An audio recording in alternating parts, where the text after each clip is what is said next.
Hello, readers and friends. Thank you for joining me for a weekly chat from the writer's room. Though, as you may know, I am not actually in the writer's room. AC and I are away for a few weeks while I do some research for several of my projects. We are traveling extensively in Scotland, Northern Ireland, and the Irish Republic, as well as England. I can't tell you where I am today as I have pre-recorded this. I do know that when I return, I'll have some fresh perspectives and new topics for our chats. In the meanwhile, I will continue to be with you on Wednesdays, California time, with a mixture of new conversations recorded in advance, like this one, along with some replays of some of our previous conversations. Okay, enough housekeeping. Let's begin. Someone told me about a self-help book she's reading. She says it's about people-pleasing, being silent, and feeling guilty. She says it's about wanting to be liked by other people and what the cost is to you, the person who desperately wants to be liked, which, if you think about it, is really not a bad thing. It's probably the most natural desire in the world, is wanting others to like you. The difficulty with nice is that it changes a normal human desire into an absolute necessity. We become obsessed that somehow we won't be okay if someone is upset with us or bored with us or just not very interested in us. Our brains start judging, believing the worst that can happen to us is other people's disapproval. We see it as a threat to our well-being and totally unacceptable, so we do everything we can to avoid that disapproval at all costs. We sell ourselves, we perform, we act, we're not genuine. Our consequential thinking goes on overdrive and we create a gazillion what-ifs. And that includes behaviors we adapt so we don't feel any disapproval from anyone. We overthink, we examine what we're going to say next, we micromanage our behavior, wondering when it's appropriate to smile, what is the best thing to say, being careful not to interrupt, to avoid excessively laughing at a joke or comment somebody makes, not speaking up in groups, holding back on any thoughts or ideas, and never, ever consider disagreeing with anyone. Some people think that not being nice means being unkind or spiteful, mean, hurtful.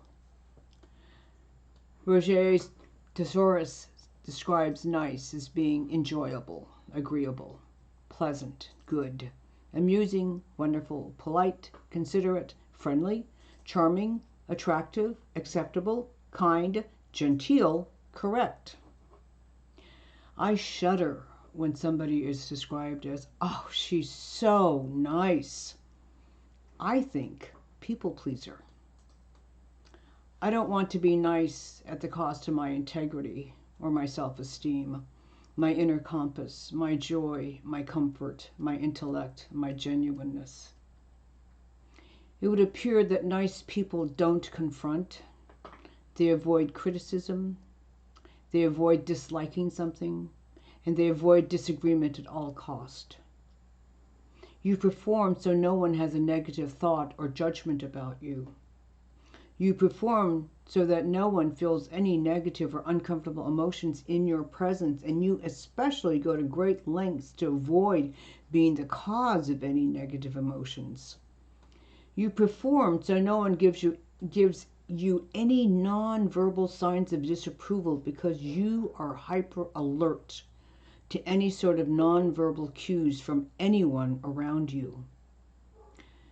You probably avoid saying no because you don't want to upset anyone. You hesitate to find the right thing to say unless you're seeking approval by entertaining with stories about your great-grandmother's quilting techniques. That's a safe topic. You probably have difficulty ending things like conversations or friendships or romantic relationships. You drag things out too long, then impulsively cut all ties. You may feel guilty, but you didn't know how else to end that relationship. This goes along with avoiding disagreeing with anyone, challenging others, or even stating your own opinion because you fear being judged. When we lie to fit in, name drop to feel important, try too hard to impress, inflate someone else's job title or work because they are a reflection of your worth, we're performing, we're acting. Because in the security of our homes, inside our cars, in the company of totally trusted, like-minded friends, we will admit what we've done because we wanted to be nice. Sometimes the consequences of these actions are destructive. Overeating, overdrinking, shopping binges.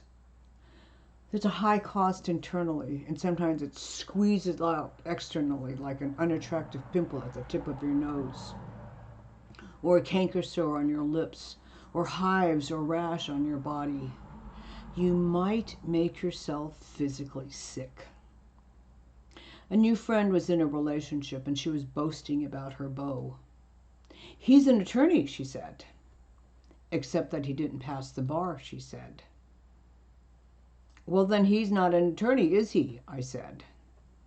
She got quite angry and hurt. Someone once told me she always listened to what other people said about a certain movie, book, or restaurant before she voiced her opinion because she wanted to fit in with what others were saying. I asked her what she did if everyone loved the movie and she hated it. Without a moment's hesitation, she said, I'd pretend that I loved it too. When I asked her why she would pretend to like something she didn't, she replied, I want them to like me. Another person told me that at a business meeting she sat uncomfortably next to a man whom she knew had sexually harassed a colleague. When I asked her why she didn't move away from him if she felt so uncomfortable, she looked at me as if I had two heads. Well, I didn't want to hurt his feelings.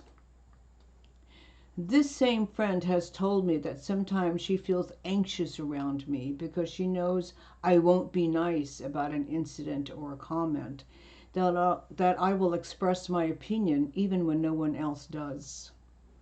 Clearly, this is my friend's dilemma and not mine. Living with these patterns, these behaviors are draining. Lying to yourself and the world is exhausting and enraging. These brings on other activities that are destructive because these not nice feelings have to come out somehow. You eat 3 quarts of ice cream in a day and wonder how that could have happened. These performances are uncomfortable. You restrain yourself around others. You get anxious when someone speaks up or disagrees. This might result in other people not taking you seriously, that you're someone really who has no opinions.